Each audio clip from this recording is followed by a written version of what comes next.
to the cloud. So, just with like everything else we've been talking about in this course, we talk about terminology, notation, things like that. Here we're going to get into some vocabulary and the symbols associated with them. So parallel lines, there are two lines. I mean, we're familiar with the concept of what parallel looks like. You see it every day when you drive on a road, double yellow line in the middle of the road, those are parallel, right? But in terms of just a more intuitive understanding, we think of it as two lines that never intersect with one another, but we also have methods by which we can prove that two lines are parallel to one another, right?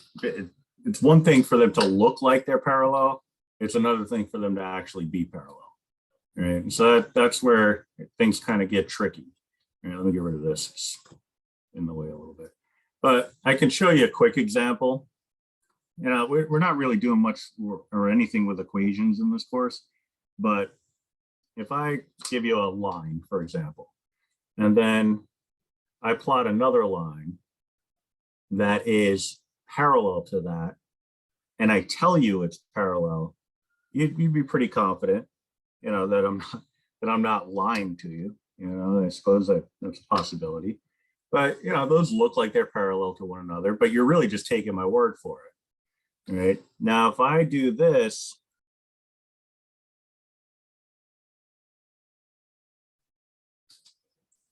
those two lines still look parallel to one another. If I didn't show you those equations, you would not have any means by which you could verify that they're parallel or not parallel. Right, except to determine whether or not they ever intersect with one another, right? But based off of the screen that you see in front of you, there's no way to tell unless you're able to manipulate that screen. Now I can manipulate it, but that doesn't mean you can, right? So now if I go out further, still looks parallel. But if you look closer and more carefully, I was going to say carefuler, you'll see that those two lines are getting closer and closer to one another, just at a very, very slow rate. So if I go far enough, they'll actually intersect. So I can kind of cheat here.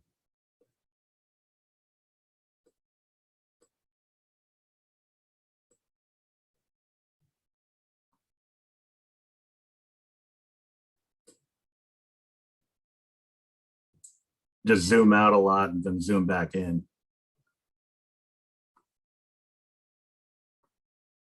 They're definitely closer to one another than they were previously. If I go back to the original zoom, right, if I look at this with red on top, blue on the bottom, right? Now let me zoom out like a bazillion times.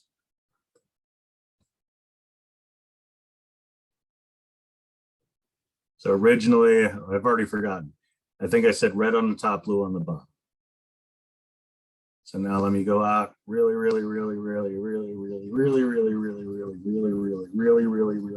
far, and then bring it back in. Now I have blue on the top, red on the bottom. All right, that means they must have crossed somewhere. Right? Otherwise, it would still be red on the top, blue on the bottom. Right? So those two lines crossed one another. It's just from this window, you can't really make that determination. Right? I could do a less extreme example. These actually look like they're getting closer together, but it's a little bit more obvious that they are getting closer together as we go further down the line. They do intersect. Right? So what we would need to do is come up with a method that would allow us, based off of any snapshot of two lines, make a determination of whether they're parallel or not. Right? Because otherwise they could be lines that intersect. Right? They could be skew lines. Skew lines really only occur in 3 dimensions. So let me show you. We're not going to do too much with 3 dimensions just yet.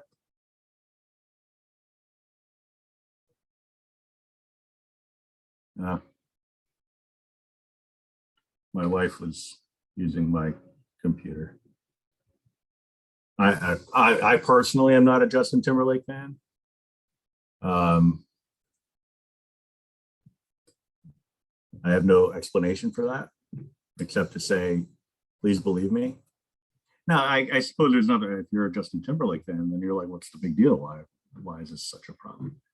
I'm not a fan.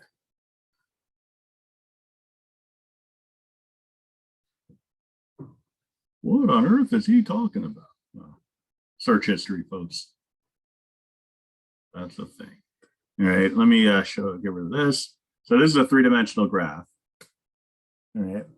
So GeoGebra is really cool when it comes to that. You can do three-dimensional renderings. It's just not. Let me just put it this way: it's a little glitchier than Desmos, but it's the best free software out there. And software is not really the right term, but you know what I mean, right? So if I type in, and again, there's no basis for you to know where these equations are coming from. It's really just the visuals that we care about. So like if I give you a plane, right? This is a plane. It's basically two dimensions that extend infinitely, right? So a line extends in two directions, right? So where it came from and where it's going along that line infinitely, but a plane does that with a second dimension. So it has a length, but it also has a width, right? So if I'm looking at an X and Y axis, let me see if I can remember, I think the red is X and the green is Y, but it really doesn't matter. Yeah, that's correct. All right. This looks like a line, right? Because we're getting a profile view of that plane. We're kind of looking down its edge. All right. So if I get another plane in there, something like X equals -1,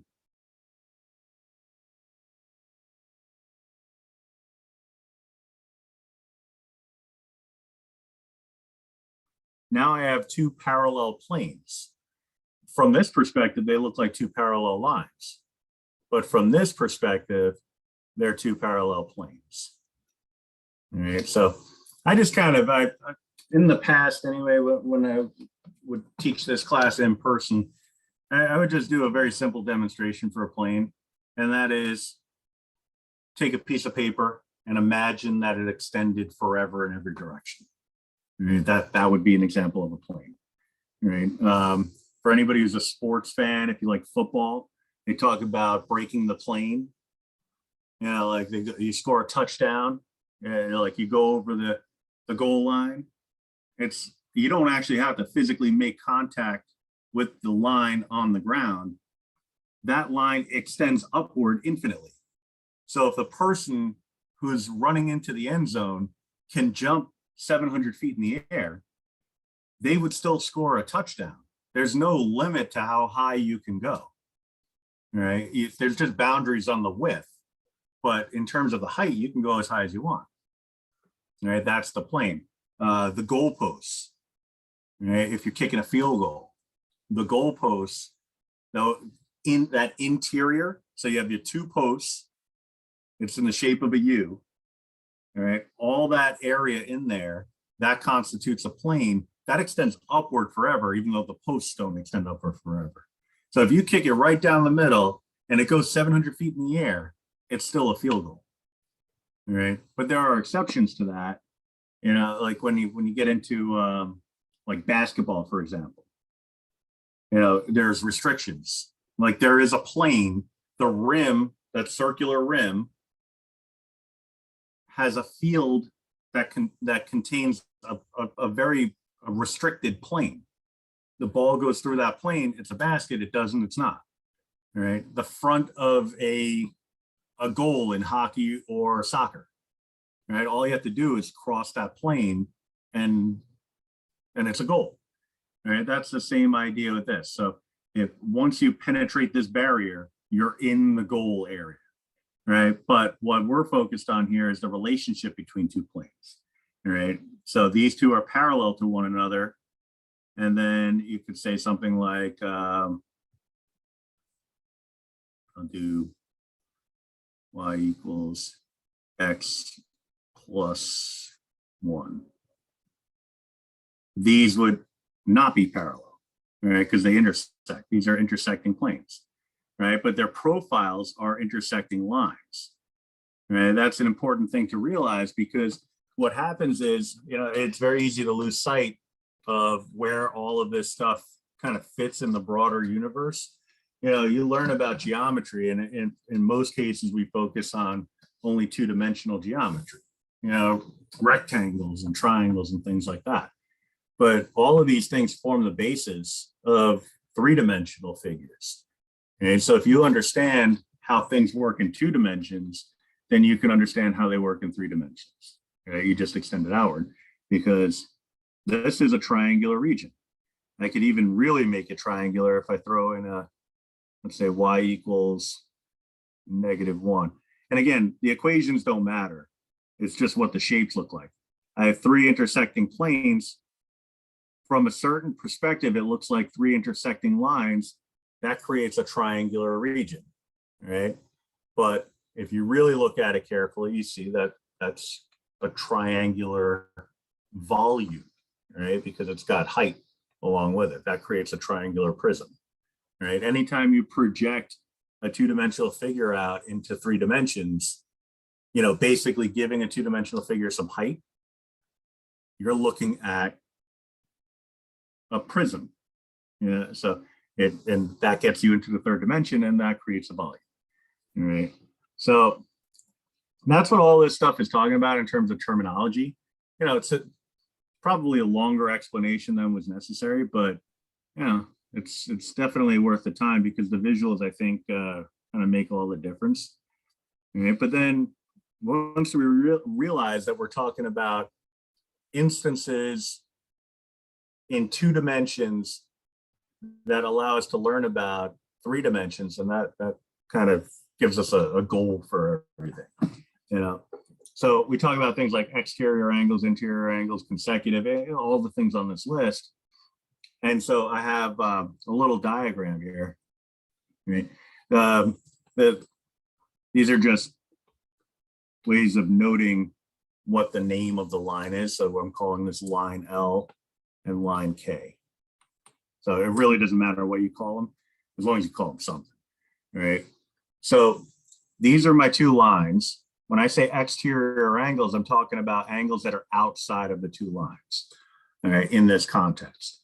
So anything outside of the 2 lines would be considered an exterior angle.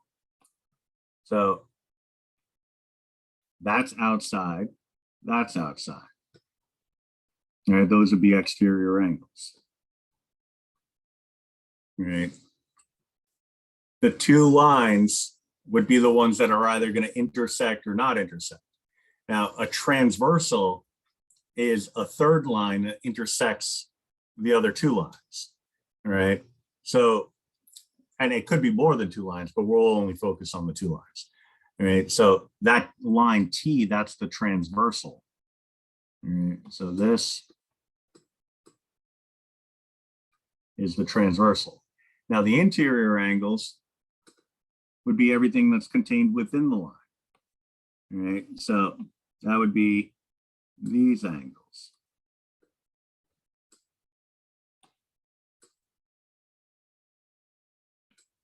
All right, so the exterior angles are angles 1, 2, 7, and 8.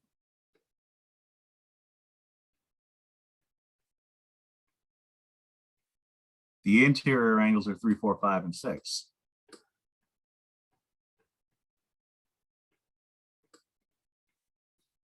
Consecutive interior angles, that's kind of a weird term, just because we know consecutive to mean one after another, just from like everyday life. If you've taken an algebra class, you probably remember those consecutive integer problems, with the let statements and all that fun stuff. Just rocking a couple cough drops here. So that's not what this means. You see the definition there, angles in between the two lines, but on the same side of the transversal. So if you know what a transversal is, then it's easy to identify what the consecutive interior angles are, because if you know what the interior angles are and consecutive, then you're good to go. All right. So here we're looking, let me get a different color, fresh new color here. I'll go yellow for this score at home. So an example of consecutive interior would be 3 and 5. Another example would be 4 and 6. Right. So 3 and 5 are consecutive interior angles with one another. All right. So angle 3 and angle 5. All right. Also angle 4 and angle 6.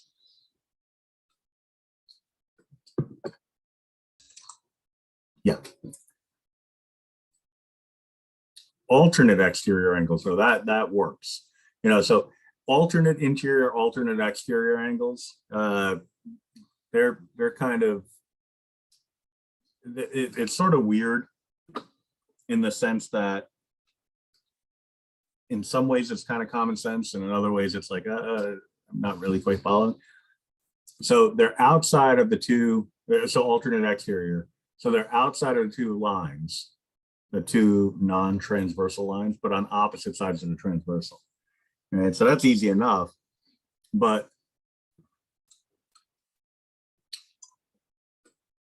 it's easy to kind of lose sight of that. Let me just kind of bring it in here.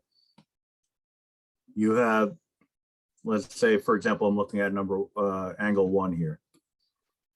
I'm on one side, so I'm on the exterior, right? So I'm outside of these two lines, this one and this one. So I'm on the exterior, but now I want to be on the exterior of the other line while also being on the opposite side of the transversal. Like I said, it's like, it's easy enough conceptually, but sometimes practically speaking, it's not the easiest thing in the world. So here's my transversal. Oh, for the love of Christmas. All right, hold on. Let me see if I can get it this way. I might do it. And not quite. And it's good enough. So this is my transversal. And let me make that red.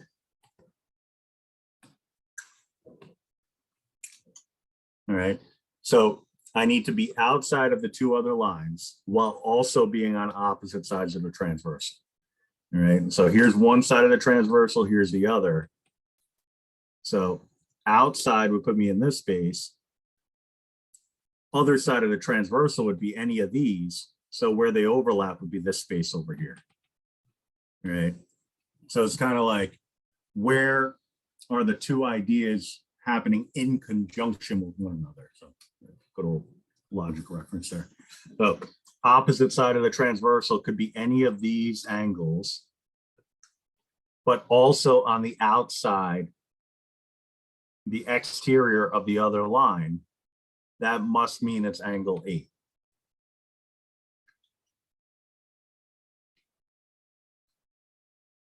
All right. And one of the important properties and one of the reasons why we need to know this is because those two angles, if line L and line K are congruent to one another, those two angles would, I'm sorry, line L and line K are parallel to one another, then those two angles would be congruent to one another. All right. So, but that's not the case here because L and K are not parallel. But we have two lines cut by a transversal. One pair of alternate exterior angles would be angle 1 and angle 8. There's always two pairs. All right. So the other pair would be 2 and 7. All right. So I'll just go back to highlighting here. In fact, let me do something real quick.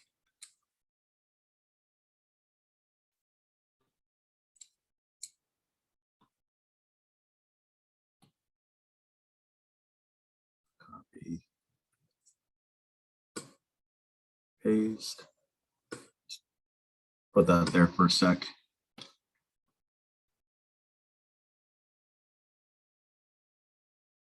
Get rid of that stuff. Bring this highlighting back.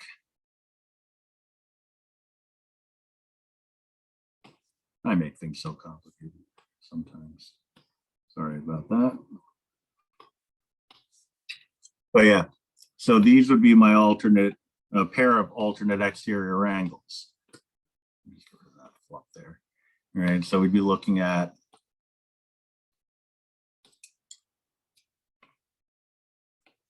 this angle and this angle, also this angle and this angle. All right, so these are alternate exteriors. Can't write.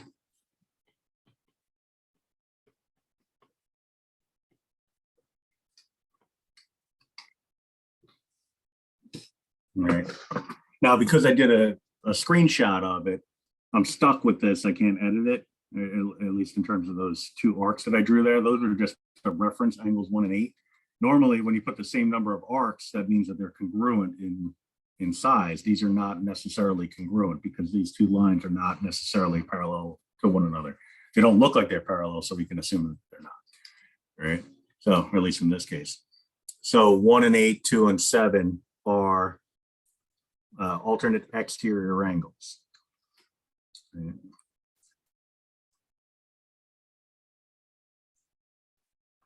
So angles 1 and 8, angles 2 and 7.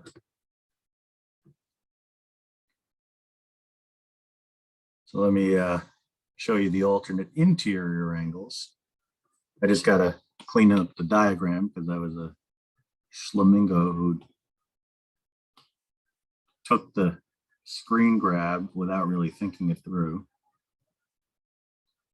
This I think I can do. Yeah, looks terrible, but it could be worse. Now I'm going to take a screenshot of that, copy it, get rid of this. Oh, Lord have mercy.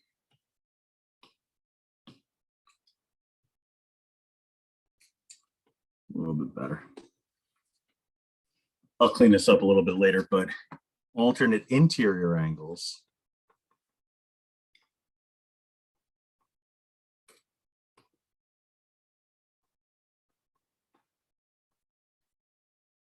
Those would be angles that are in between the two lines, but on opposite sides of the transversal. All right. So in this case, I'll use the same highlight color scheme. That would be 4, 5, 3, 6. All right. So they're both pairs of angles. Both pairs of angles are contained between the two lines that may or may not be parallel, but they're on opposite sides of the transversal. So angle 3 and angle 6, angle 4 and angle 5.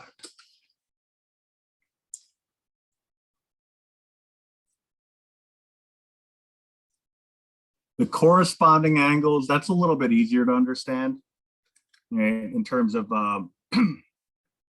just positioning within the figure. Just because by definition occupy similar positions in relation to transversal and lines.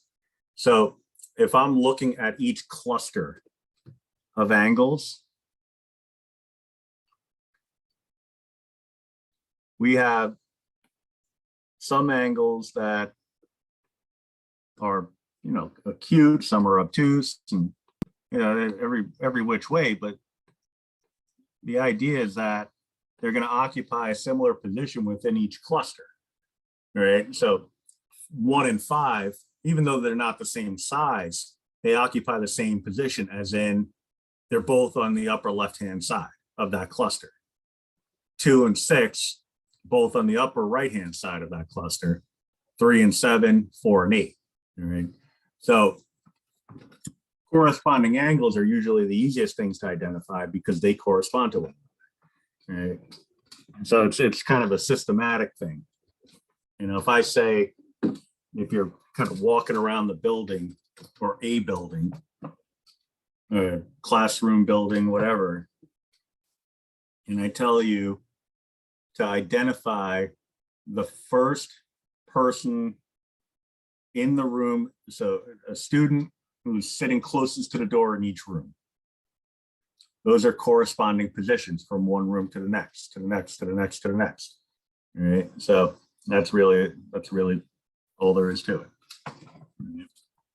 So just listing it all is kind of a pain. 1 and 5.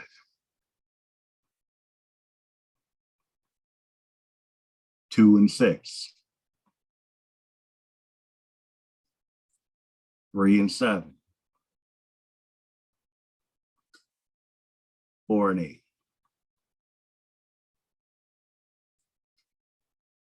All right. The one that's the biggest pain is the vertical angles, not in terms of conceptual understanding, but in terms of displaying all the possible pairs of vertical angles. Each of the pairs of opposite angles made by two intersecting lines. All right, so very simple example right below. Just looking at this here, 2 and 4, angle 2 and angle 4 here, those are vertical angles.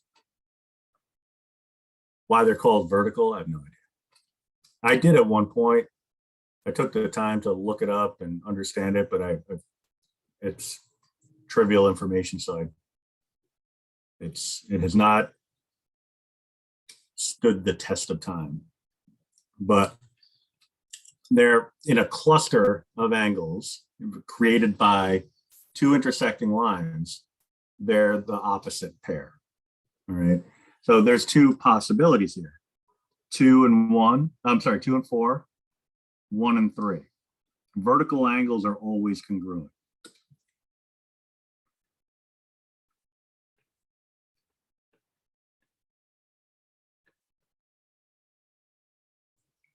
All right. So in our original diagram, there's 8 possible pairings. You could have 1 and 4.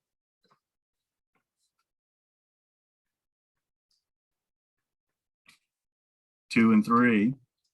Oh, I'm sorry, 4 possible pairings. 8 angles that are relevant. Angle 2 and angle 3. My ampersand game is off here. 5 and 8.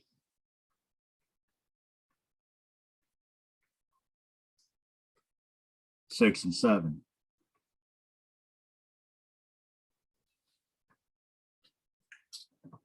All right.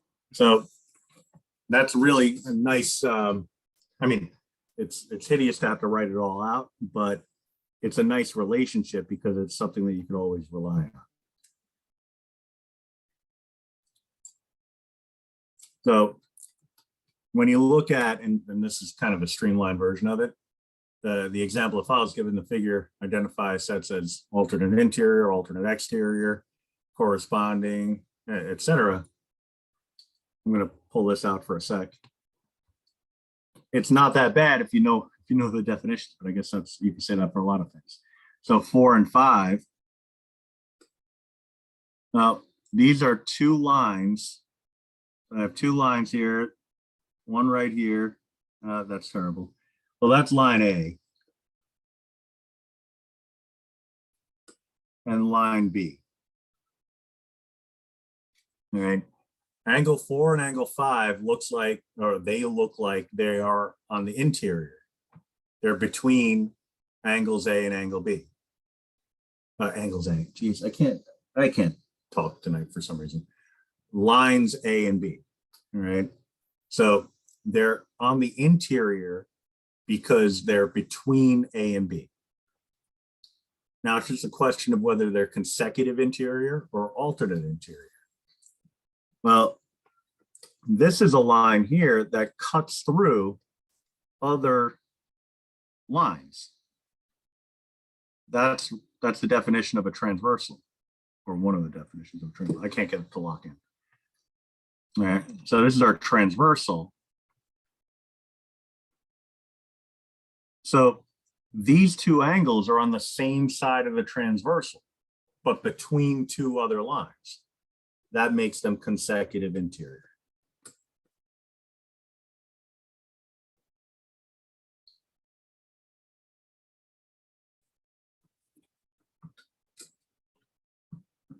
Seven and nine, all right, they're on opposite sides of the transversal, but in between two lines. All right, the two lines that they're in between are B and C, but they're on opposite sides of the transversal, so they're going to be alternate interior.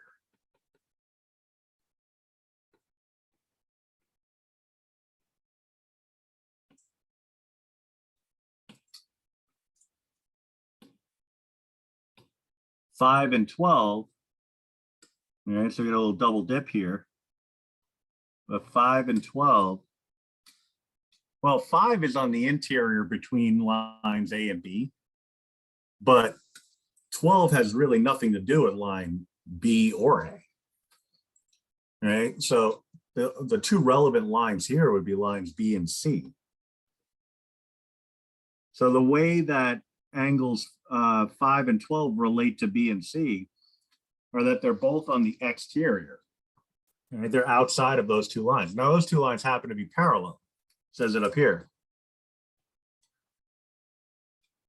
So that's going to factor into any conclusions that you'd be able to draw in terms of the value of angle 5 and angle 12, but they're on opposite sides of the transversal outside of the two lines.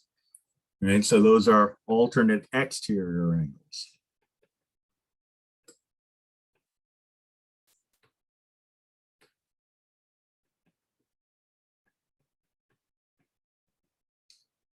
And then we have 2 and 4. Those are the nice ones. Here's 2.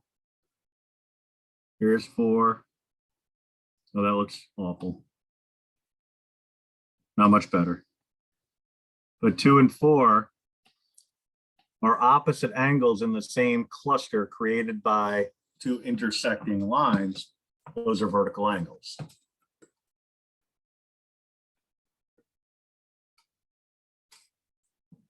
So we have consecutive interior angles, alternate interior angles, alternate exterior angles, and vertical angles. A little typo here. Supplementary shouldn't have been there. We'll get to that later. All right. There are relationships that we're going to discuss. Discuss being the word of the day. Discuss, as in having a conversation. Discuss. D-I-S-C-U-S-S. So, angles and parallel lines. Hey, objectives. I don't know why I wrote this. I'll take it as a typo also. No new vocabulary. Why? It was like back when I was a rookie and I had to make like formal lesson plans that would put stuff like this in there. And some of it stayed. Okay, so you have parallel lines and transversals. Now we had lines and transversals. Now we're stipulating that they are parallel lines. The two lines are parallel to one another. Right. So what I'm saying here is that K is parallel to L.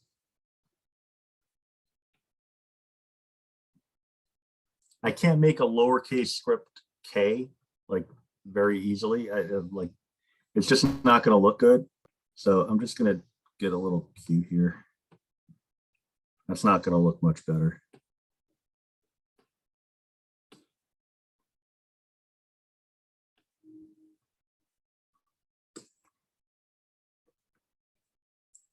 I was like, when I was growing up, I was right on the edge of when they stopped caring about like script educationally.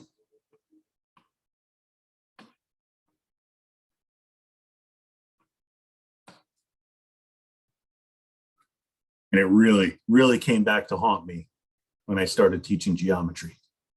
Yeah, so K is parallel to L. In this case, N, that I can handle, is parallel to N.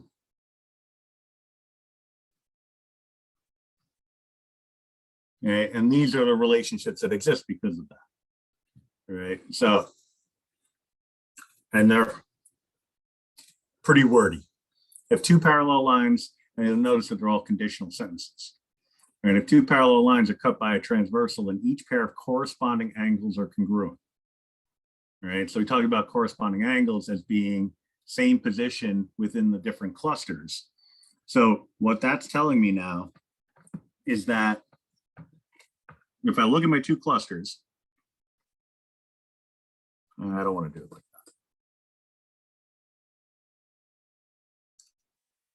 that. I have my two clusters here.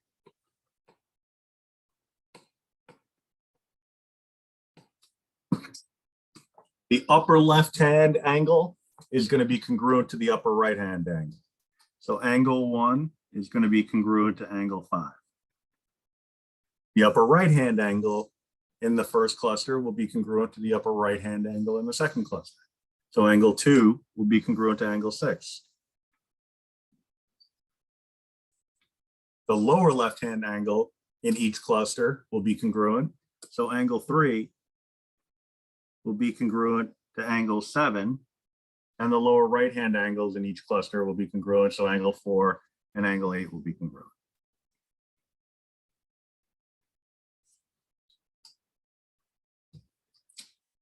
My angles are starting to look more and more like less than symbols, just they're angles. I don't intend on using a less than symbol at all in this lesson. So when in doubt, it's an angle symbol. Okay. If two parallel lines are cut by a transversal, then each pair of alternate interior angles are congruent. Right, so those are the ones that are in between the two lines, but on opposite sides of the transversal. So that means angle 3 and angle 6 will be congruent.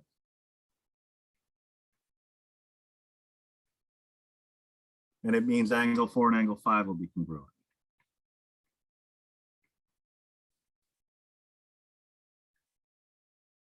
Now, if I tell you, and I'll make it even simpler here. If I tell you that if two parallel lines are cut by a transversal, then the angles that look like they're the same size are the same size, that might help. And that's what I've done in the past, where it's like we got all these rules. But if I tell you that two parallel lines are cut by a transversal, then the result of that would be any angle that looks like it's the same size as any other angle would actually be the same size as that other angle. Right. So whether it's called an interior angle or an exterior angle, that makes it matter a little bit less. Right. At least until we get to proofs. Right. So alternate exterior angles, we got outside the lines, but on the opposite sides of the transversal, those will be congruent also. So angle 1 would be congruent, poor quality congruent, to angle 8. Angle 2 would be congruent to angle 7. If two parallel lines are cut by a transversal, then each pair of consecutive angles, consecutive interior angles, would be supplementary, right? Supplementary angles add to 180 degrees. So supplements add to 180 degrees. So that's telling me that angle 3 and angle 5, those measures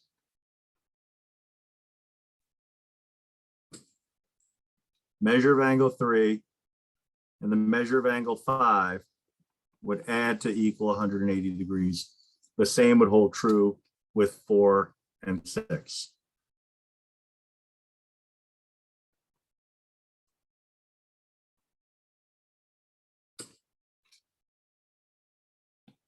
Now, we don't really talk about, well, we don't talk about them at all, consecutive exterior angles, because it's how are they consecutive if they're not adjacent to one another in any way.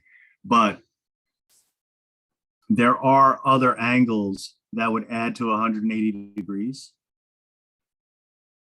So the relationship there is if two parallel lines are cut by a transversal, so we know the two lines are parallel, any angle that looks the same is the same. Any angles that look different will add to 180 degrees. Right, so that's kind of like the more lay person way of saying it. Right? If a line is perpendicular to one of two parallel lines, then it's perpendicular to the other. That one's a little simpler because here's your diagram. It's basically just illustrating that in action. So that's telling us that based off of this display here, we're saying that M is perpendicular to L and N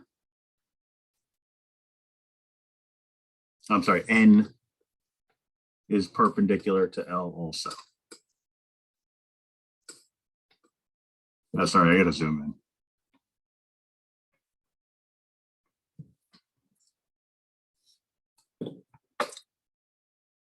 All right, so if it's perpendicular to one, it's got to be perpendicular to the other. And that allows you to do some number crunching here, because in the example below, you see X and Y are parallel to one another. They're saying, we know that the angle at 11 is 51 degrees. You just got to figure out everything else. Well, not really. You just got to figure out what they're asking us to figure out, but we can figure out everything else. So angle 10 right here, well, that doesn't look like angle 11, right? The angle at 16 does look like the angle at 11. They're both acute. If you've slapped a protractor on both of these, you get something that's roughly the same. Right? It would be up to human error to kind of get it to be more precise. But we can say that the angle at 16 would be 51 degrees. The angle at 10 would have to be supplementary. Because like I'm saying, if they look the same, they are the same. If they don't look the same, they're supplementary. So I would do 180 minus 51. That's going to be 129 degrees. So any angle that looks like angle 10 would also be 129 degrees. Any angle that looks like 11 would also be 51 degrees. So all of these angles, 51 degrees. All of these angles, 129 degrees. I might accidentally said 121 degrees, but 129 degrees. All right, so with that in mind, like the number crunching shouldn't be bad. When we get to the proofs, it'll be a little bit more challenging, but the crunching of the numbers shouldn't be the hard part. Number two is a little dicier though. It's kind of a busy looking diagram. I didn't make this one myself, which I kind of regret, because all these dots kind of make it confusing. So let me just take a second here and revitalize this a little bit.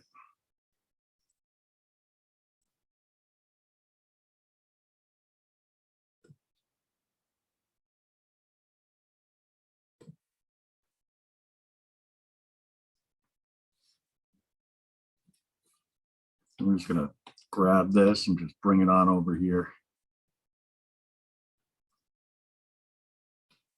I'm going to call this point up here R, this one T, and this one V. And all that other stuff is, I used to have like 10 other questions for this diagram. It's not really necessary. So this is also 65 degrees here. Right. So we need to figure out the measure of angle RTV. Oops.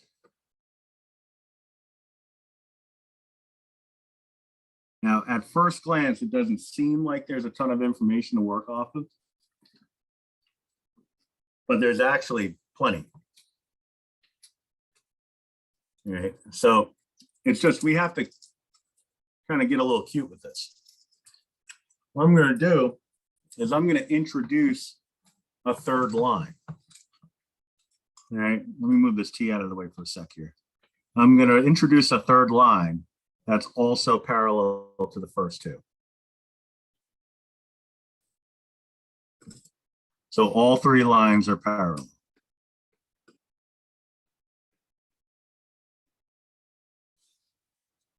All right, so then I can look at this, just this part here. I'm going to reduce this a little bit in size. As its own two parallel lines cut by a transversal kind of situation. And you might say, well, I'm not seeing a transversal. And it doesn't go through the two lines. But we can extend this line starting at R. We can extend this as far as we want along that path.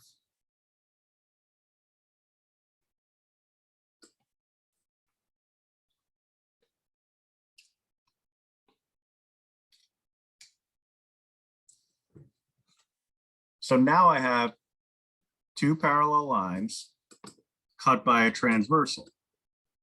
If I know that the alternate interior angles are congruent, then I would now know that this angle here, let me make this a little thicker this time. A little thicker than that, should be good. This one would be 60 degrees also, because these two angles here form alternate interior pairs, right? Because they're contained within the two lines, 1, 2, but they're on opposite sides of the transversal. So I now know that that's 60 degrees. So I'm deducing. All right. Now, if I pretend that this wasn't here, and also I don't like the busy graph, so I want to keep things as simple as possible. I'll put that back in a minute, but let me get it out of there for a sec and extend this line starting at V through that point at T, or what would be T. Get a fresh new color here. I'm going to go with that color. Then we have another two parallel lines cut by a transversal situation. Here, here, here. All right. So now it's alternate interior angles again. So this 65-degree angle here would also exist over here and make this 65, poor quality 65.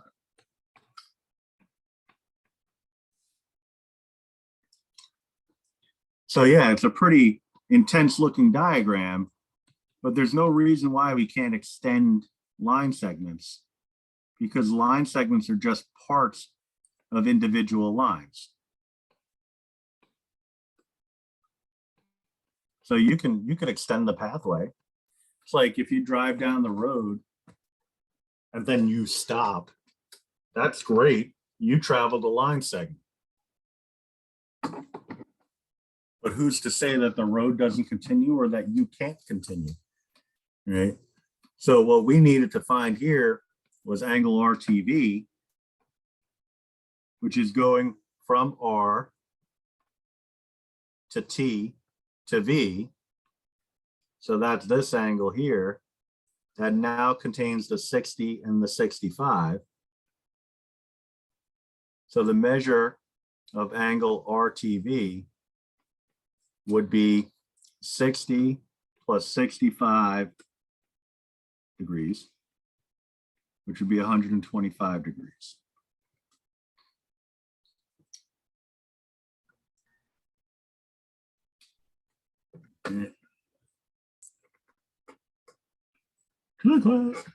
So we can work the other way. We have some new vocabulary here. Equidistant has the same distance. Smushing together of equal and distance, or distant, equidistant. Right? In fact, I mean, it's not really much of a story, but I remember when I first heard this word, equidistant, the way my teacher pronounced it, it would really enunciate the we, equi, he would say equidistant. And I just thought, you just said it funny. Like, I was like, man, he really says equally distant, pretty funny. It's, like I said, not much of a story, but it's, it's just one of those things where it's like, that can't possibly be a word. Well, actually it is. It's equidistant, but people tend to like really enunciate it and say equidistant, so I think that sounds weird. So I just try to minimize the what is that, the third syllable? Equidistant. Right? Same distance. Right? Locus is a set of all possible points to satisfy a given condition. In parentheses, you can see there, parallel lines can be described as the locus of points in a plane equidistant from a given line. Right? There we go. So those terms are going to come up over and over again. So I figured I'd put them down there somewhere. Right? But we talked about if two parallel lines were cut by a transversal, then what would happen? We'd have corresponding angles congruent, alternate interior angles congruent, alternate exterior angles congruent, and then we got consecutive angles being supplementary. But we need to know, well, one of the things we need to know is how we can prove that two lines are parallel to one another. What we can actually do is use some of these relationships to help us draw that conclusion. So that's where the first four statements here come from. But it's basically saying, if you have two lines that are cut by a transversal, not necessarily parallel, at least at first, but if you have two lines that are cut by a transversal and you know that the corresponding angles are congruent, then those lines must be parallel. Right? So it's actually the converse of the statements on the previous page. I think it was the previous page. So, converse statements are not always necessarily true, where you take the premise and the conclusion and swap them. If I am wearing a red shirt, then I am wearing blue shorts. It doesn't necessarily mean that if I am wearing blue shorts, then I'm wearing a red shirt. But in this case, it actually plays out. If two parallel lines are cut by a transversal, then the corresponding angles are congruent. If the corresponding angles are congruent, then the two lines are parallel to one another. If the alternate interior angles are congruent, then the lines are parallel. If the alternate exterior angles are congruent, then the lines are parallel. If the consecutive angles are supplementary, then the lines are parallel. Right? So all of those are converse statements of the previous, all the conditional sentences on the previous page, right? Which is one of the reasons why we talk about logic in this course. Right? That's the connection. It allows us to draw conclusions based off of a piece of information, right? Which that's generally what propositional logic talks about. But if I tell you certain characteristics of geometric figures, and then I tell you on top of that, that those conditions have been met. There's characteristics, there's conditions necessary for a geometric figure to be, let's say, a square. And then I tell you that those conditions have been met, then the figure must be a square. Right? That would be modus ponens. Right? It's affirmed by affirming.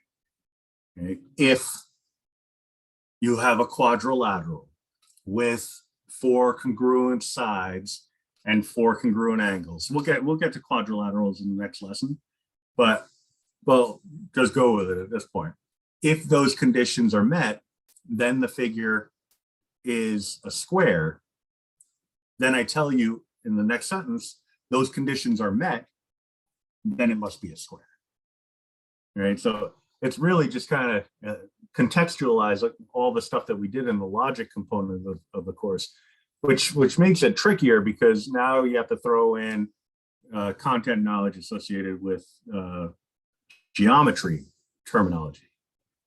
Right? So now you're getting into like what makes a quadrilateral a square, what makes a triangle equiangular, or equilateral.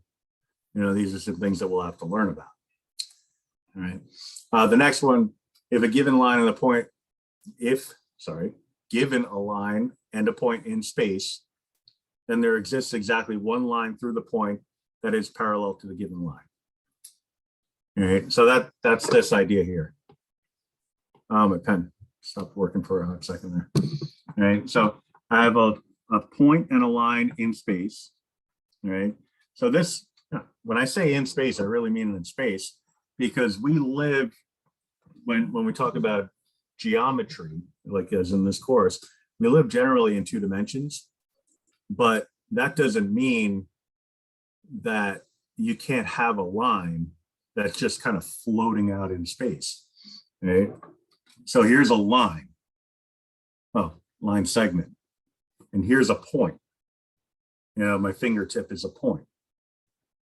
Those are 2 points in space. Just because they're not on paper doesn't mean that it's not a line and a point. It could be suspended midair. Who knows? Right? I can show you a quick case in GeoGebra. Again, just that you don't pay any attention to the commands because it's not going to mean anything. It's really just to give you the demonstration. This one's going to be fun.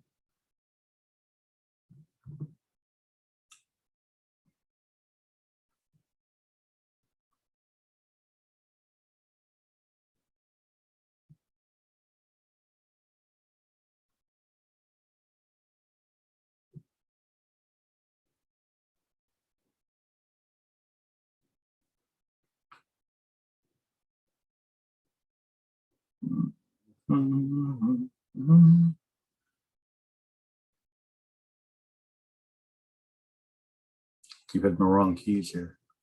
Story of my life. All right, so there's a line.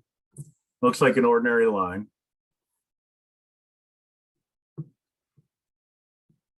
Let me just expand my screen. Close that. Now it's going to glitch on me nicely here. That's what I was saying before about GeoGebra being kind of an issue when it comes to that.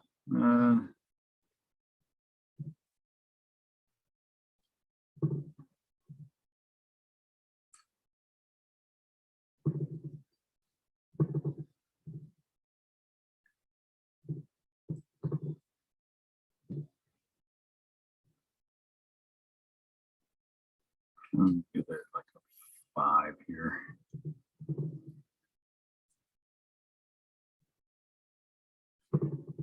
Yeah, it glitched on me pretty good.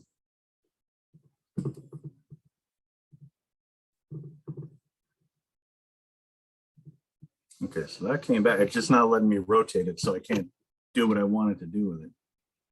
It's annoying.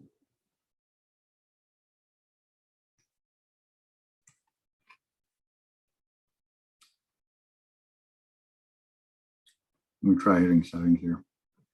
Show plane, don't show plane, just that was a waste of time. It's annoying.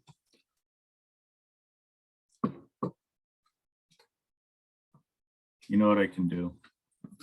Let me just pause the recording real quick. I'll show you on the.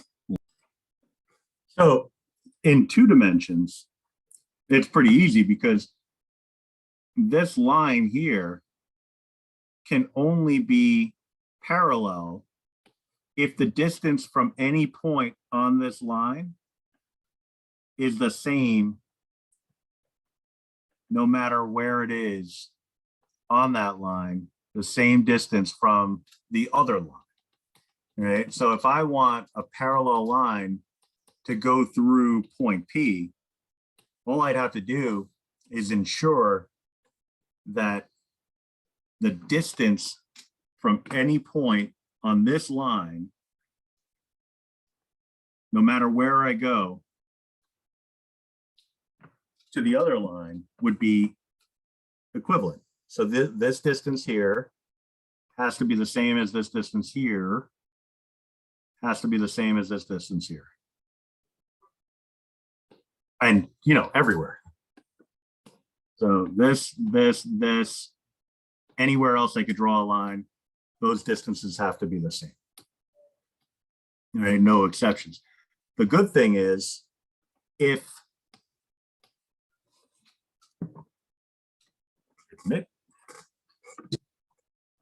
you have two lines and the distance from any two corresponding points on those lines are equivalent, then those lines would be parallel. The trick is to make sure that those two lines correspond to, those 2 points correspond to one another. And the way that would occur is if they form right angles. So these angles would have to be perpendicular, 90 degrees in every case. If that's the case, and these two line segments are equivalent in length, then the two lines would be parallel. You'd only need to show that in 2 instances, right? But there are other ways that we can do this. We can actually construct parallel lines based off of just knowledge of geometry tools. Oh, the phone rings sometimes. I don't know why. Hold on a sec. Oh boy. Oh, somebody got it. Good. I mean, somebody answered it and hung up immediately. So if you know how to use a compass, you know, the circle drawing compass, then you're able to construct line segments that are equivalent in distance from one another. Right. So the way it actually works is it's pretty nifty, but it's also, you know, a little on the strange side. So we'll get to all that stuff too as we go forward. Except I'm going to do it in a slightly different way because I have a circle draw tool. So I don't need a compass, but I'll show you how to do it using the appropriate techniques. Right. But that's all addressing what this really is talking about. Shortest distance between a line and a point not on the line is the length of the line segment perpendicular to the line from the point. That's what I was talking about here. That's why I just said that super fast, because I've already talked about it. Distance between two parallel lines is the distance between one of the lines and any point on the other line, and any corresponding point.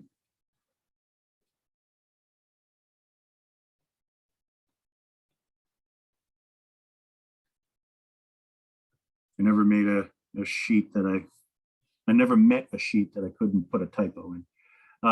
In a plane, if two lines are equidistant from a third line, then two lines are parallel to one another.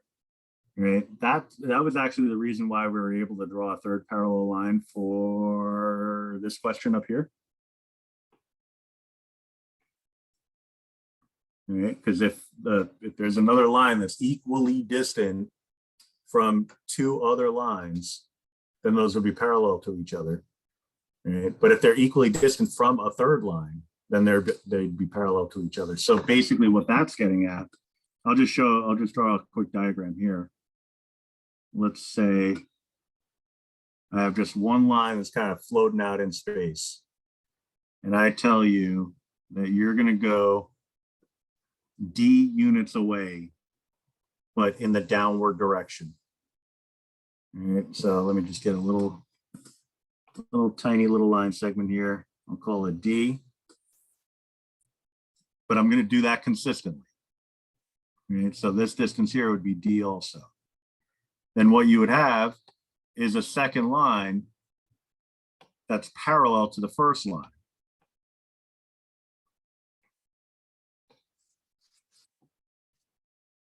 All right, so these two lines would be parallel to one another. Now, if I tell you that you're also going to go, oh, why did I do that in green? I know red. But if I tell you that you're going to go D units, so the same number of units in the opposite direction, but maybe not even. Maybe you want to go F units. It doesn't really make a difference. Let's say I want to go F units here in this direction.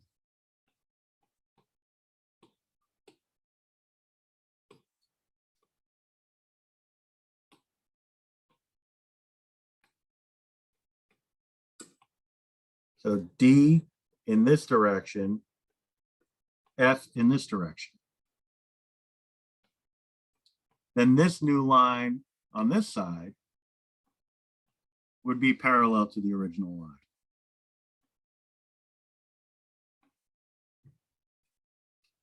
All right, so green is parallel to blue, red is parallel to blue, therefore green is parallel to red.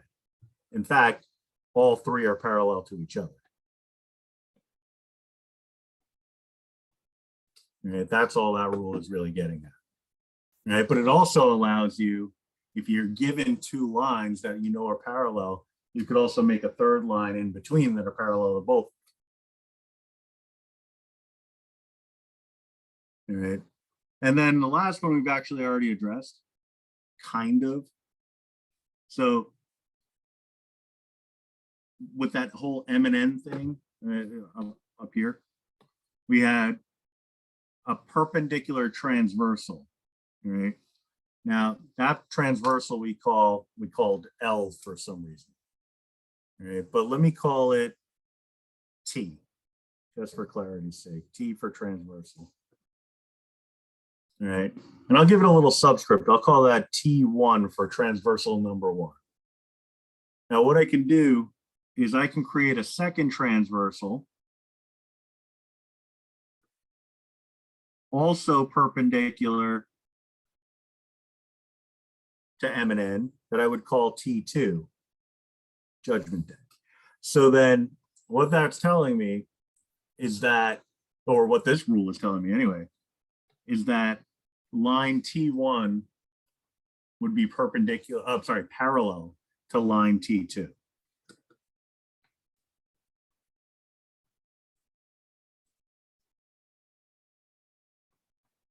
Right, because each of them are perpendicular to the same parallel line. And it really doesn't have to be two parallel lines. Just one parallel line would get the job done. One parallel line. Just one line would get the job done. But in this case, we have the added bonus of the fact that there happen to be two parallel lines. But that would give us a parallel relationship. But the reverse holds true, where if you have a transversal that's perpendicular to two lines, then those two lines are parallel to one another. Right.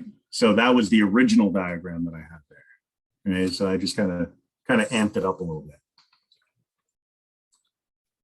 Right. So the example below, determine which lines, if any, are parallel. Explain how you know. Well, you look at the numerical values here. I got 103, and I got a 77, and I got a 100. Right. Now, if T and V, B and C, it's another one of those overly busy diagrams, but line B and line C, those are not going to be parallel to one another. B is not parallel to C. And that's because if they were going to be parallel, then these two angles would need to add to 180. Let me make that look a little bit better. All right.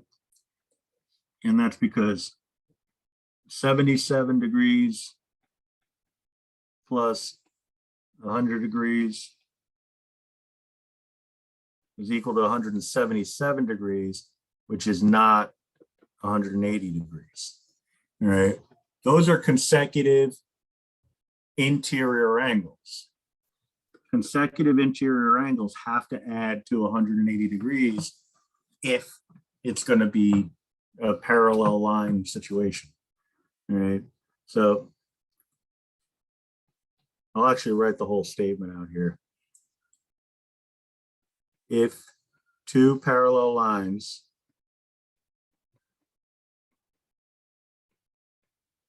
are cut by a transversal,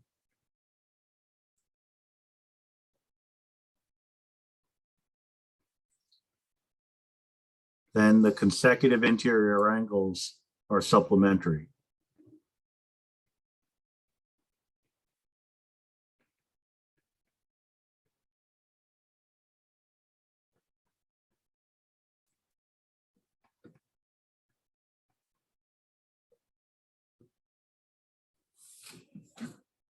All right. So if two parallel lines are cut by a transversal, and the consecutive interior angles are supplementary. That's the rule. That's not what happened. Right. So B cannot be parallel to C. Right. Now, on the other hand, if we look at this cluster of angles, we can assume now, or deduce, if we want to get all logical about it, which we do, that this is 77 degrees. And that's because those are vertical angles. And vertical angles are always congruent to each other. Right? So now I have enough to say that A and B are congruent, are parallel to one another.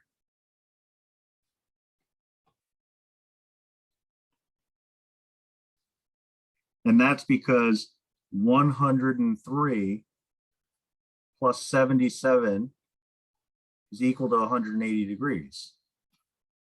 Same rule. Two parallel lines are cut by a transversal, consecutive interior angles are congruent. Right? So that would be this pair of angles.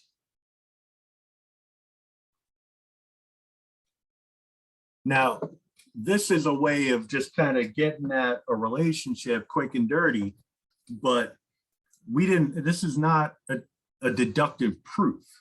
You know, we didn't cross the T's and dot the I's and explain every single step from one to the next. It was just like, all right, how do you know that they're congruent? How do you know that they're parallel? Well, those are vertical angles, those are consecutive interior angles, and that's how it all works, and blah, blah, blah.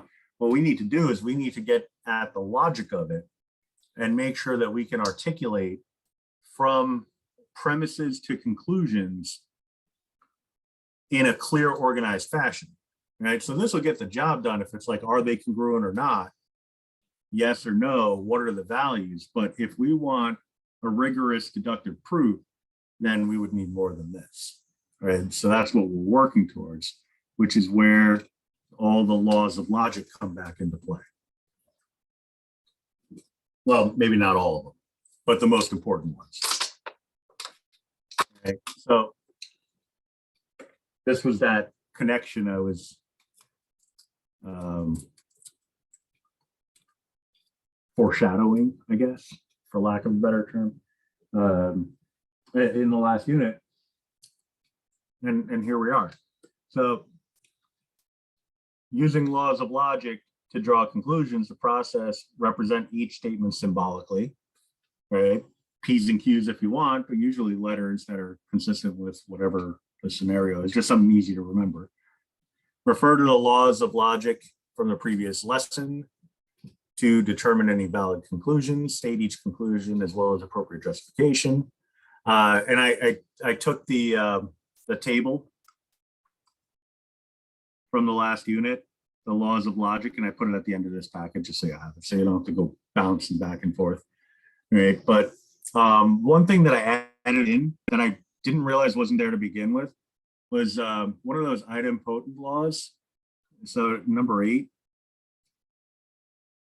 For some reason, I didn't have the and there. I had the or, but I didn't have the and. I don't know why. And so it didn't matter in the last unit because it never came up, or at least not on any assessment. We talked about it, but it didn't really amount to much. But it's going to matter here, so it was worth getting into, or at least making mention of. So, anywho, there we are. If two parallel lines are cut by a transversal, then the alternate interior angles are congruent. That's our first statement. Second statement, if the corresponding angles are not congruent, then the alternate interior angles are not congruent. The corresponding angles are not congruent. Right? So when you write it like that, that like boggles the mind. It's a little intense. But if we break it down based off of symbolic notation and the laws of logic, it'll get a lot easier. Right?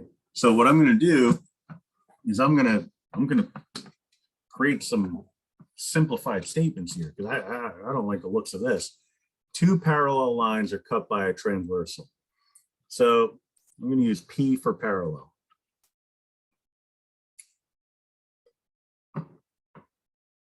Right? Parallel lines cut by a transversal. I mean, it's a whole statement, but you know, I'm using the P to represent parallel. Alternate interior angles are congruent. You know, it's premise conclusion. In fact, it's really everything after if, followed by everything after then. You know, so this is P for parallel, like I said. And then I could use Q. We use Q a lot, but that doesn't make me think alternate interior angles are congruent. So I'm going to use lowercase a. Right. So then this is an if-then sentence. So P implies A. If the corresponding angles are not congruent, right? So now we're talking about corresponding angles rather than parallel lines. So it's changing things up a little bit. So let's go with, I'll use this. Actually, that was a little dark if I remember correctly. Let's go a little lighter.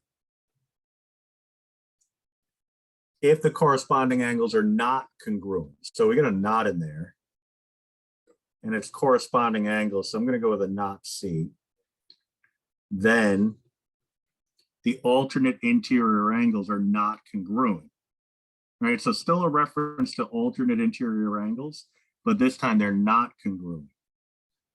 So that's a not sentence.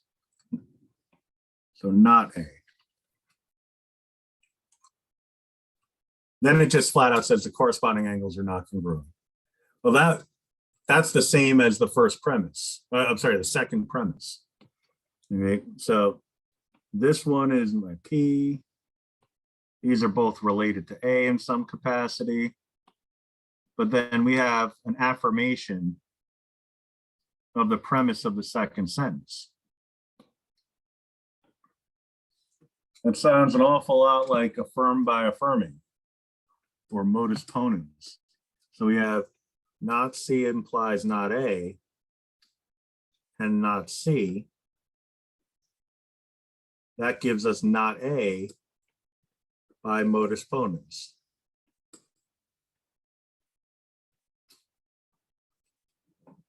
All right, so that's an affirmation. So I can take that answer, if you will, or really conclusion, and merge that with the first conditional sentence, which was P implies A.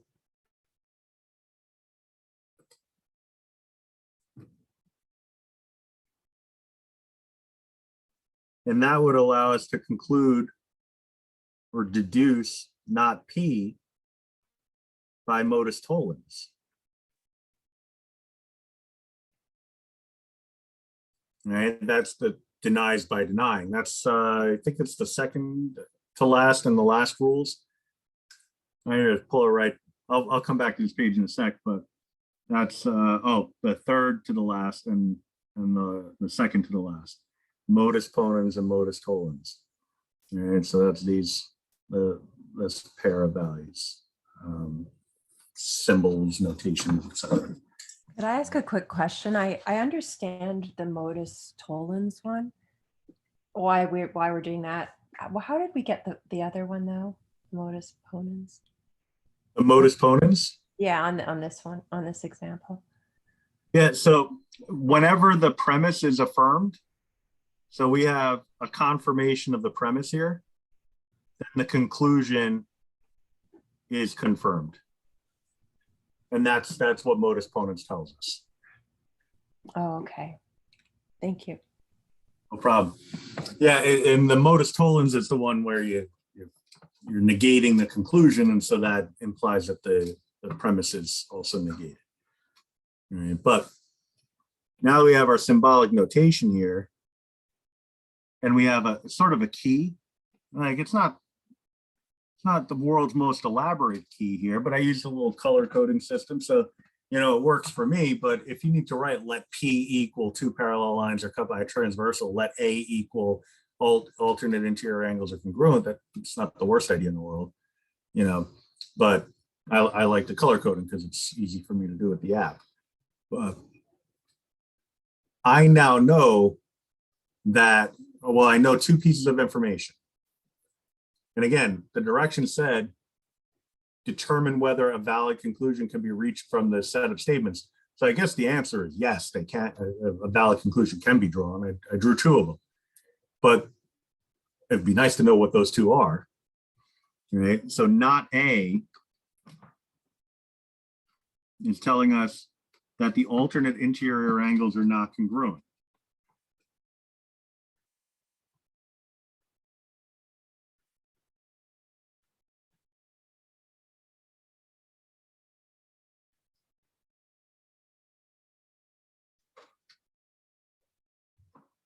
Right.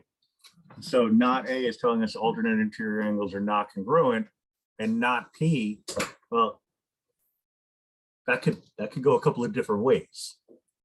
Because P is saying two parallel lines are cut by a transversal. So what is the P really telling us? That there are two parallel lines and it just wasn't cut by a transversal? Or those two lines weren't parallel to begin with and they're still cut by a transversal? It could go either way. So what we'd have to say here is, it is not the case. That's the weird language that we use. It is not the case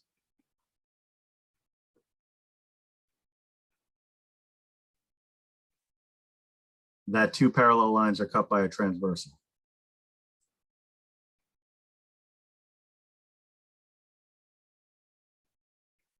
I'll reduce the size in a second.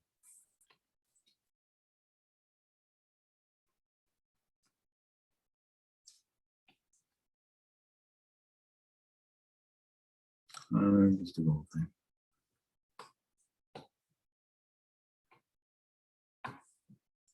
Okay, so that gets at the idea that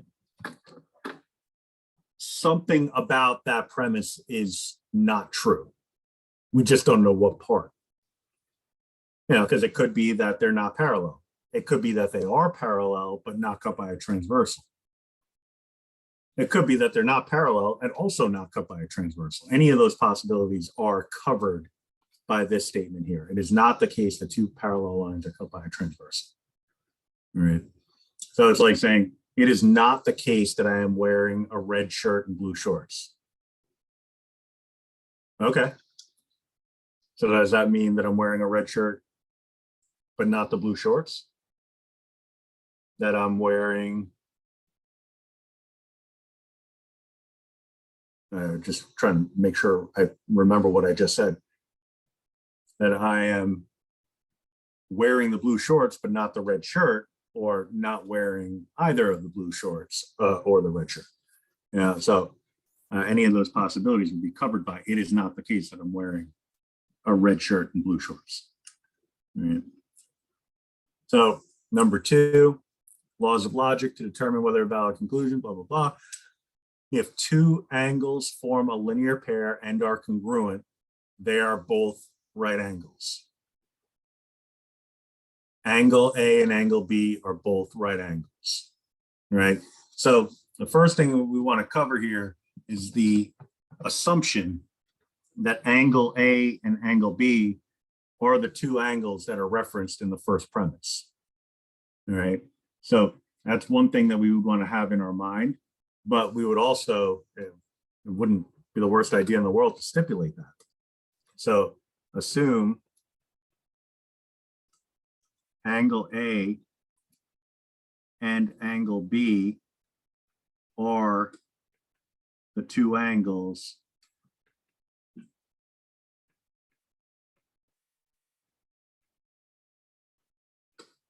referenced in the first premise, or in the, well, there's only one premise.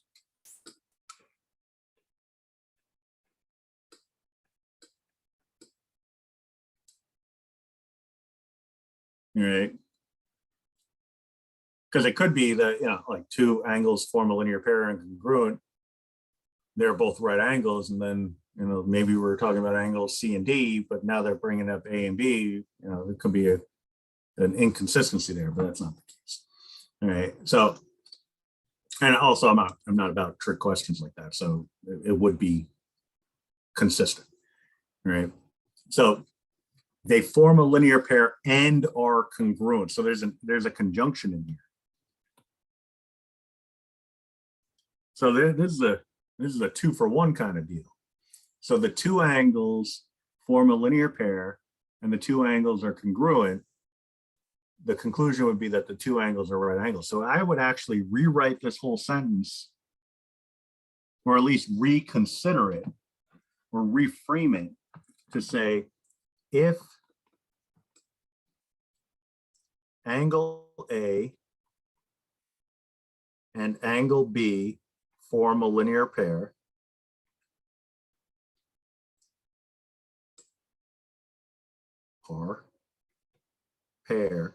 and angle A is congruent to angle B, then I'll put the then in the second line. Angle A and angle B are right angles. That's actually what that first sentence is really saying. It's just written in more everyday terms. Okay? If angle A and angle B form a linear pair, and angle A is congruent to angle B, then angle A and angle B are right angles. Then they affirm the conclusion A and B are both right angles.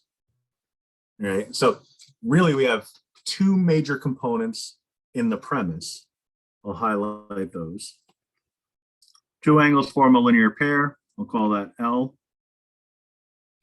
They're congruent. Call that C. They're both right angles.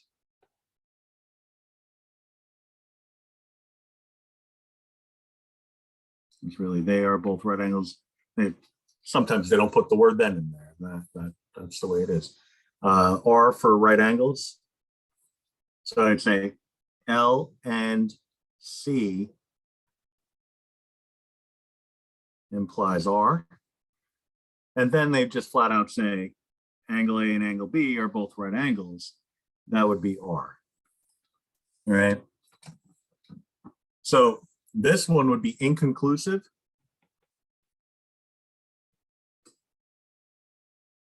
Because it seems to be a sort of confusion between modus tollens and modus ponens. So it's neither modus ponens nor modus tollens. Okay. In order for modus ponens to have worked, the premise would have needed to be affirmed. So the second statement should have been L and C. In order for modus tollens to be true or to apply, denies by denying, that should have been a not R. But that's not the case either. Now, if you look through all the different possibilities in the laws of logic, you're not going to find one that's going to allow you to draw a conclusion from this. So at the end, you said premise would have been not R for the modus tollens. What was the premise? Yeah. What about the premise would have been affirmed for the modus ponens? What would it have had to have been if it was That would have had to have been L and C. It would have had to have affirmed the premise of the original sentence. Okay.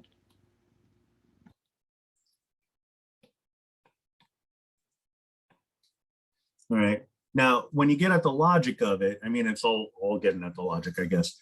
But the only instance, if you think about all the different ways in which you can get true results from a conditional sentence versus the one way where you can get a false result, that would be true implies false, right? So for a conditional sentence, the only way, and let me just reduce here again.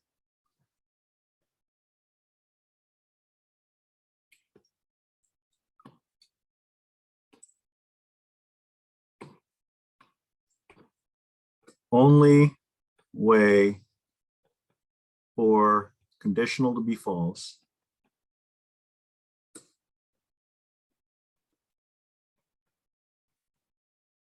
is true implies false. That's the only way. Right? So when you have a situation like this, you run into a little bit of a problem with the premise, because when I affirm the conclusion, I'm saying that the R is true. Right? So we're making a claim here that R is true,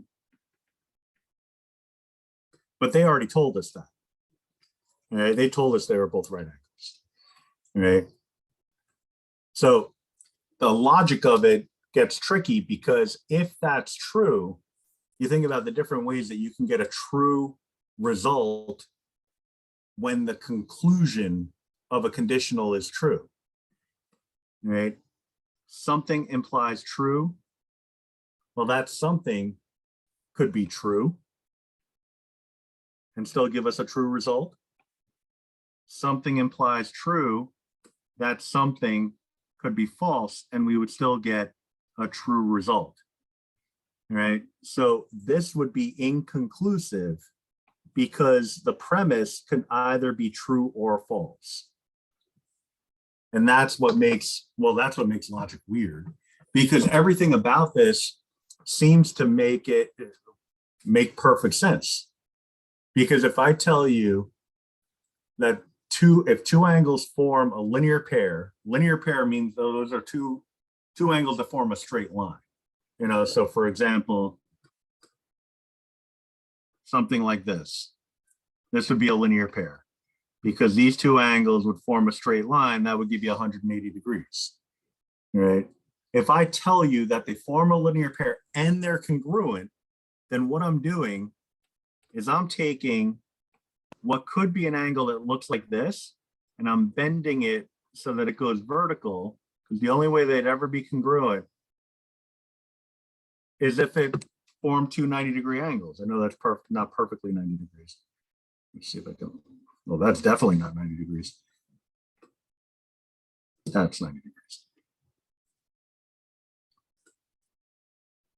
So that's the only way it could look. If they form a linear pair and they're congruent, meaning they're equal in measure, then they both have to be 90 degrees.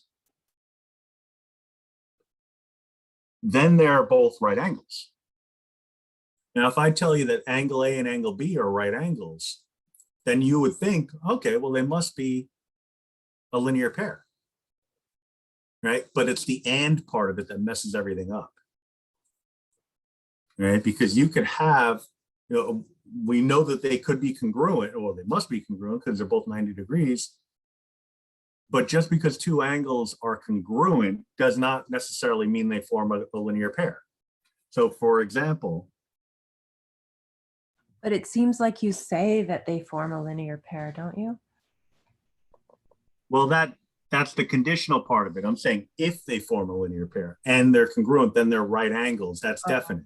Okay. But here's an instance where you have two right angles, but those don't form a linear pair. That's the thing. That's where we run into a problem with the logic, right? this is a linear pair. These two, yeah, they're both 90-degree angles. They're both right angles. They're both congruent to one another. They don't form the linear pair though. Yeah. So that's where the logic kind of helps us out, because when you read a statement like that, it seems to make perfect sense. Like everything's going to work out just fine. But then you run into trouble and you're like, oh, I thought it would make sense. And here we are, you know?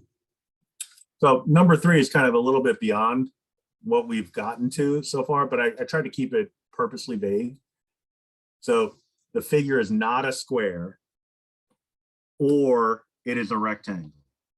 So not a square, or it's a rectangle, so this is a disjunction. So I'll use S for square, or for rectangle, it says not. So not S or R.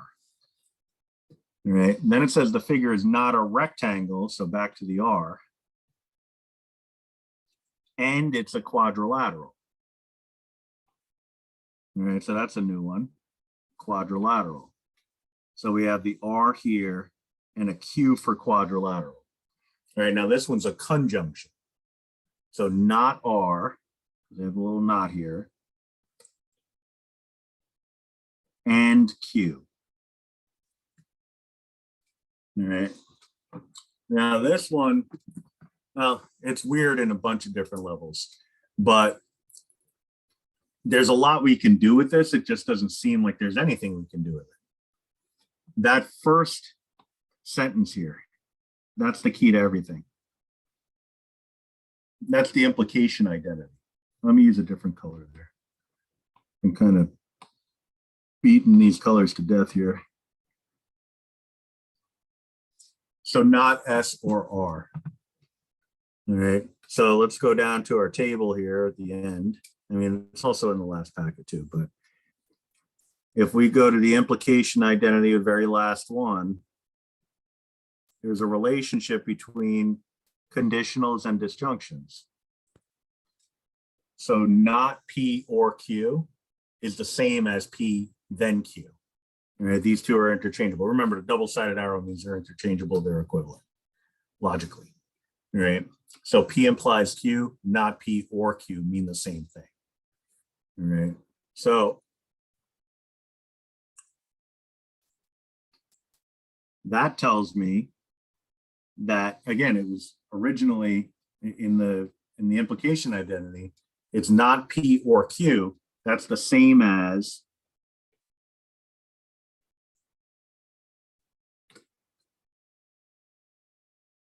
S implies R. All right, that's the implication identity.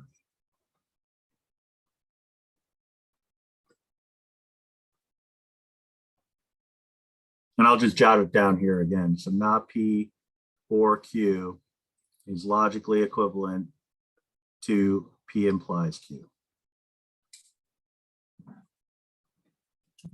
All right.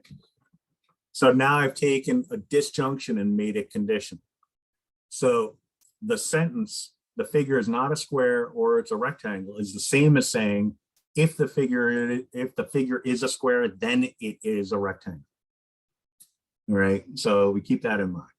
Now, the second one, that's kind of an important one to talk about, because that was the one that I forgot to put in the packet last unit. That's the idempotent identity or law. All right. So what this means is that not R and Q are both true. All right. So I'll just bring it back here. The idempotent, that's number 8, laws.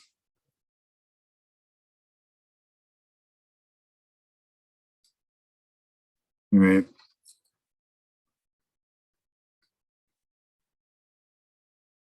Oh, there's actually 2 other variations of the idempotent laws that I don't even have here. All right, so hold on. Let me elaborate on this a little bit. If you have P and Q, then P is true. If you have P and Q, then Q is true.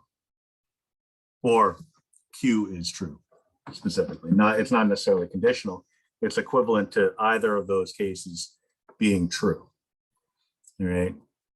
Because in order for an and sentence to be true, both parts have to be true.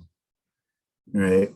So it's really the same as saying, if P is true, if P and Q is true, then P is true and Q is true. It's looking at it as two separate entities. All right.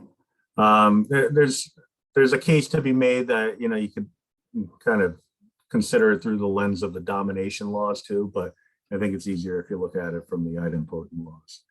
But Right? So how come they don't have like we're going to be looking at not things. How come there isn't an example there of a not something? So just because we could have so many different examples and we got to cut it off somewhere, but okay, no, but it's good for me to know. So basically with the laws of logic, you can always put in a not sign. If you put in a not sign for both of them, that would be accurate as well, right? Like for correct. that. Oh, good to know. Okay, so not P and not P, and then going to, would it be then to P or to not P there? Would everything have a not? Oh, I see you're writing it. Okay. So be not P, or it could also be not Q.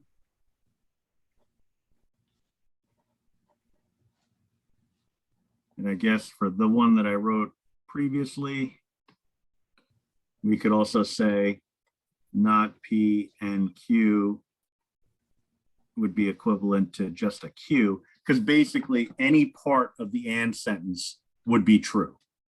So in this case, I'm just taking this piece. In this case, I'm just taking this piece, and so on. Okay. Okay, thanks. Yeah, so all that's saying is, yeah, I'm glad you brought that up because it's confusing, especially since, you know, typically we only write the one example, one for the conjunction, one for the disjunction, but there's so many different ways to look at it. And that's where logic gets confusing, because whenever you have a conjunction, so an and, each part of that conjunction is going to be true in order for the whole sentence to be true. Right? So, and, you know, just going back to the example I keep using over and over again, I am wearing a red shirt and blue shorts. If I tell you that that whole sentence is true, then it must be true that I'm wearing the red shirt. It must be true that I'm wearing the blue shorts. Right? So that brings us to this conjunction. Oops, sorry. So we can conclude that not R is true. We could also conclude that S is true. And that's the idempotent laws.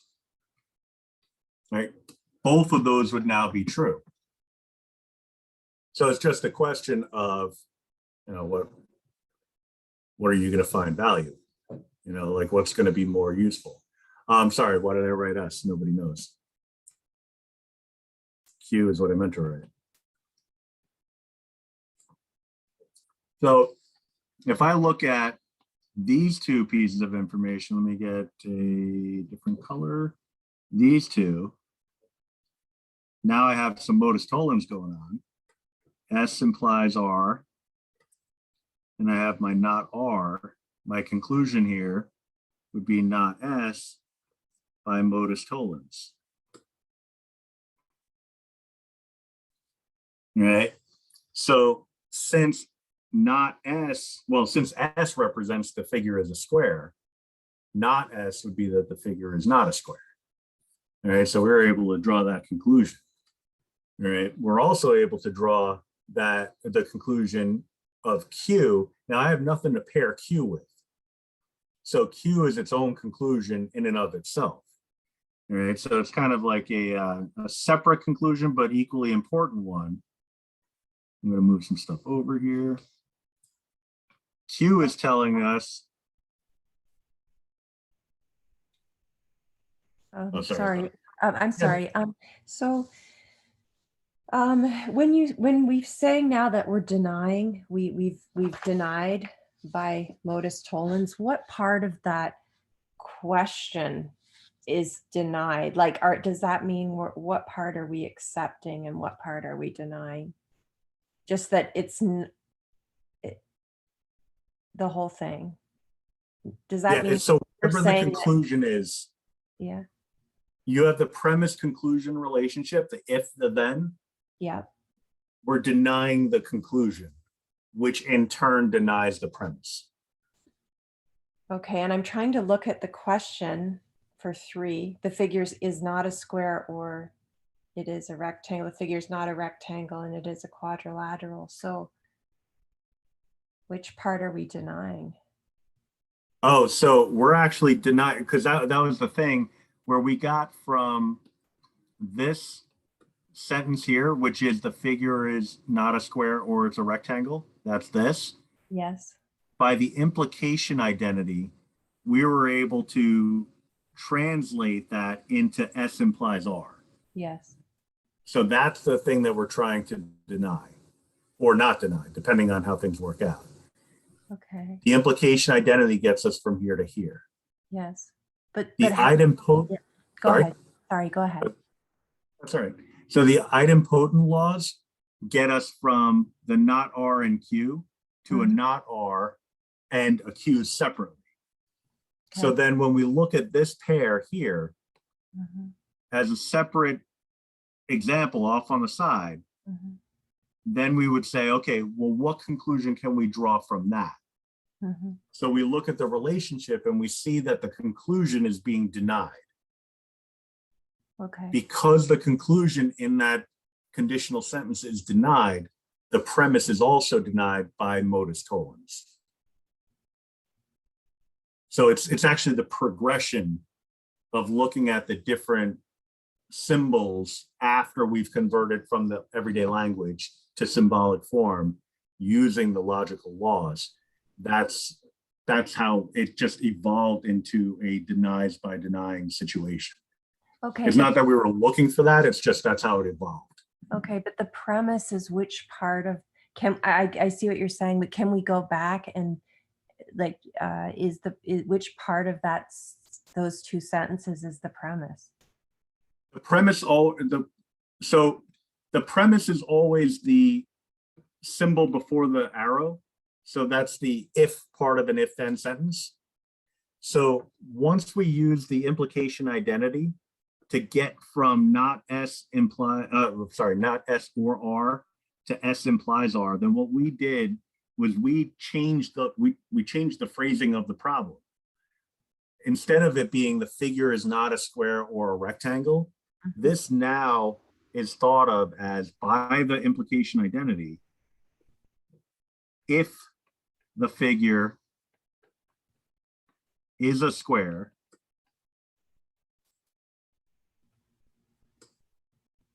then it is a rectangle.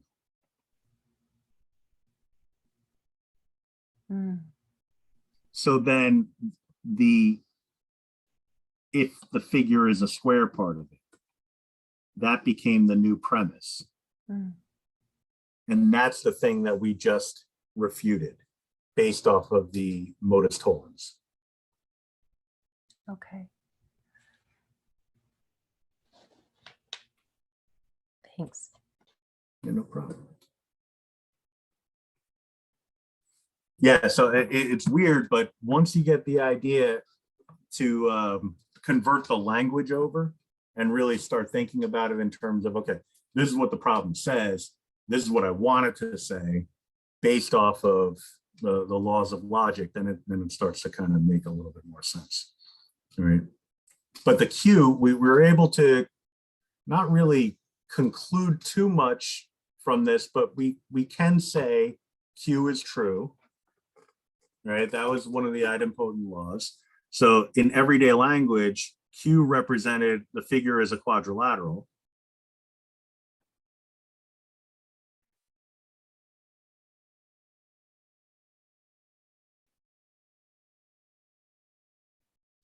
right? And not S was another conclusion that we were able to make. The figure is not a square.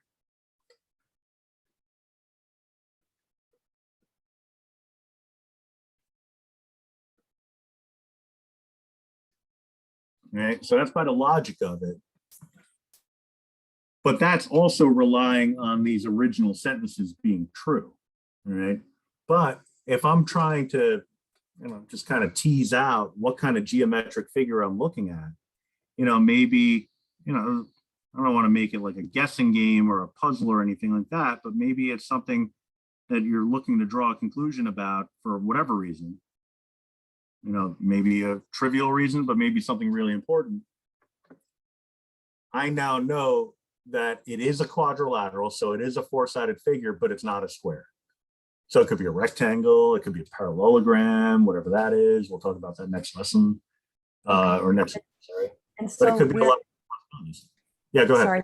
Sorry. So your last two sentences is kind of how we would end it off, like with everything we've proven. We would be able to say that we know that these things are true. The figure is a quadrilateral and the figure is not a square. Exactly. Yeah. Okay. All right. And so the last one we'll do, I know we didn't take a second break, but this is the last one we're going to do for tonight.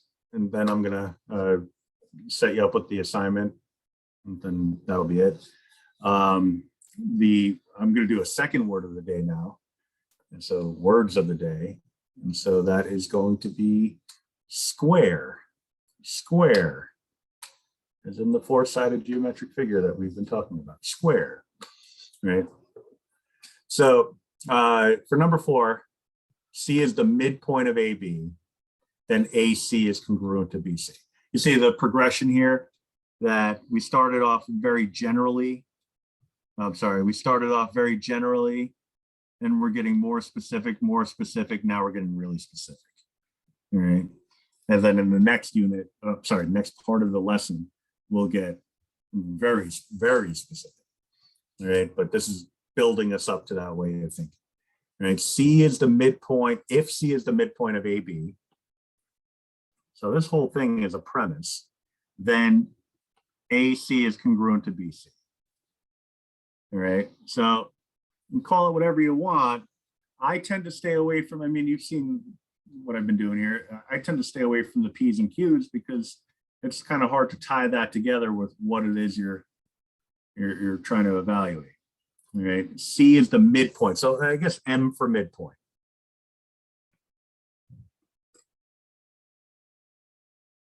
All right. And then AC is congruent to BC. So maybe C for congruent. All right. I'm going to just kind of write that to the side of it. All right. Now it says AC is not congruent to BC. So that's talking about the same two sides, but with a not. All right. So that's the same relation.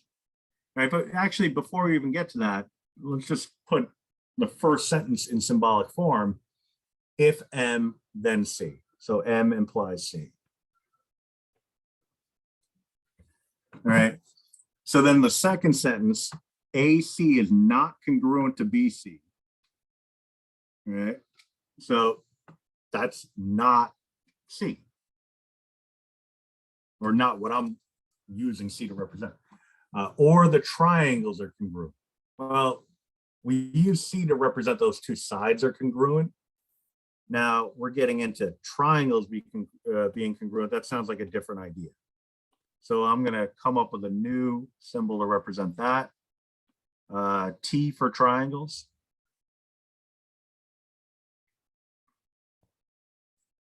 But then they say C is the midpoint of AB. That's an affirmation of our initial premise, which we called M. So I can actually take these two I can't speak anymore. That's why we're going to end soon. Statements, sentences, and combine them, evaluate them against each other. M implies C, and M, I'm affirming, this is an affirmation of my premise. M implies C. If M, then C. If I am wearing a red shirt, then I'm wearing blue shorts. Hey, guess what? I'm wearing a red shirt. Hey, reasonable to assume that I'm going to be or deduce that I'm going to be wearing blue shorts. All right. So this is modus ponens.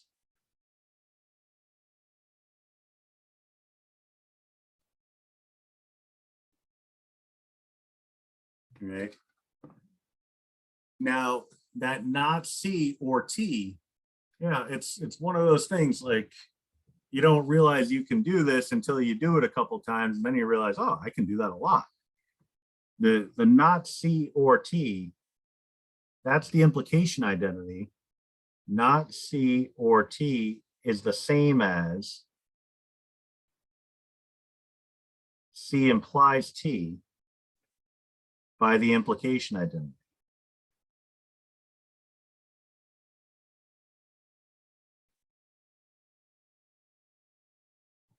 These two things are equivalent to one another. All right, that's pretty much what we just did up here. It wasn't the easiest thing in the world to understand, but the more you think about it, the more it should make sense. If I'm telling you not C or T, which was that second sentence, AC is not congruent to BC, or the triangles are congruent. All right, that was what that second sentence read as. Now, I'm telling you that that means the same thing as if, so C is talking about AC being congruent to BC.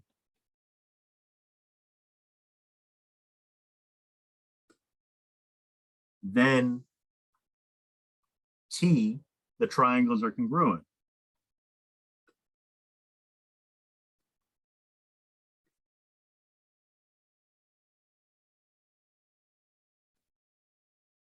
All right, that's what this new sentence reads as. That's logically equivalent to the original one.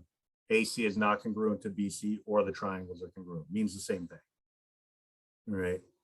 But the benefit of writing it this way is that I have this piece of information now, C implies T, that I could use in conjunction with the C here, and using modus ponens, draw a conclusion, and that would be T, again, by modus ponens.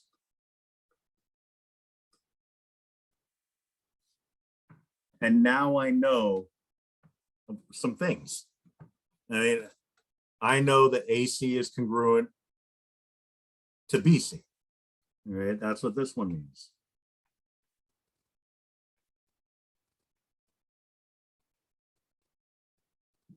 I also know T is true, the triangles are congruent.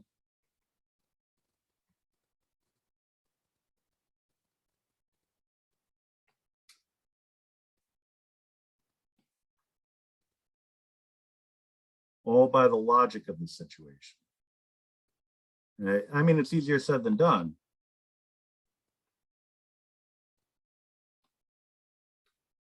But these two relationships here, the modus ponens occurring twice with a little implication identity along the way, really gets the job done and allows us to draw these two meaningful conclusions.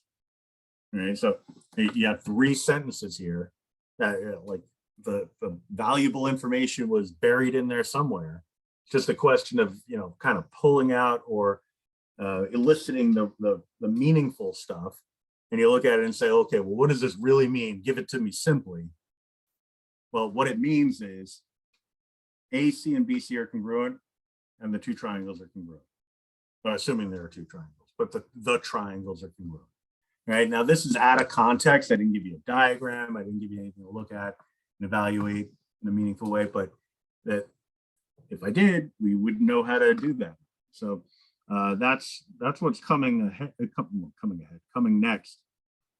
So what I'm going to ask you to do, aside from the actual assignment, is to just, you don't have to memorize this, but familiarize yourself with this stuff, because it'll be helpful. A lot of it we've already talked about, and a lot of it is already familiar to you, but having a good, sight recognition of these terms, it goes a long way. Because then we're gonna get into sort of simpler ways of proving things logically without always having to refer back to the laws of logic, but we'll always have the laws of logic to work with if we need, right? But that's a different story for a different time.